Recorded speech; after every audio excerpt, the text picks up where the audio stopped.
নারায়ণগঞ্জ মহানগর বিএনপির আহ্বায়ক, আজকের এই কর্মশালার সভাপতি অ্যাডভোকেট মোহাম্মদ সাখাওয়াত হোসেন খানকে বক্তব্য রাখার জন্য আহ্বান জানাচ্ছি। বিসমিল্লাহির রহমানির রহিম।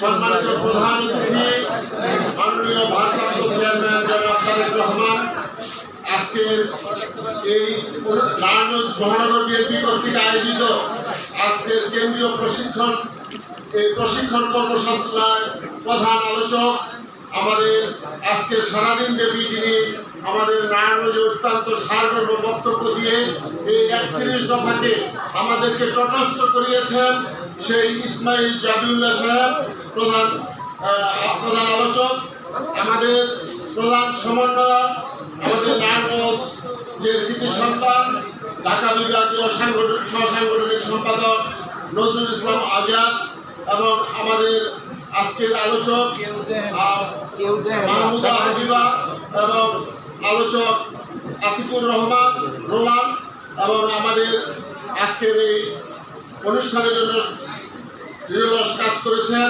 আমাদের সদস্য সচিব অ্যাডভোকেট আবু আলী ইউসুফ খান চিকুর সহ আজকের এখানে নারায়ণগঞ্জ মহানগর বিএনপির বিভিন্ন যুগ্ম আহ্বায়কবৃন্দ উপস্থিত, প্রতিটি থানা ওয়ার্ড ইউনিয়নের ডেলিগেট বৃন্দ উপস্থিত, যুবদল, ছাত্রদল, শ্রমিক দল, মৎস্যজীবী দল, তাঁতি দল সহ বিভিন্ন অঙ্গ সংগঠনের নেতৃবৃন্দ, আসসালামু আলাইকুম।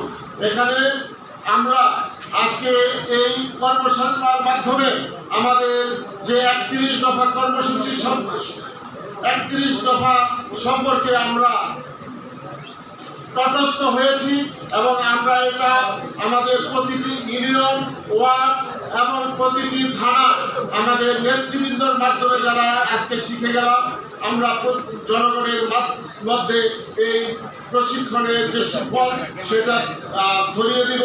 এবং আজকে এখান থেকে আমরা বলতে চাই যে আমরা নারায়ণগঞ্জ মহানগর বিএনপির সকল নেতৃবৃন্দ আমরা ঐক্যবদ্ধ আছি।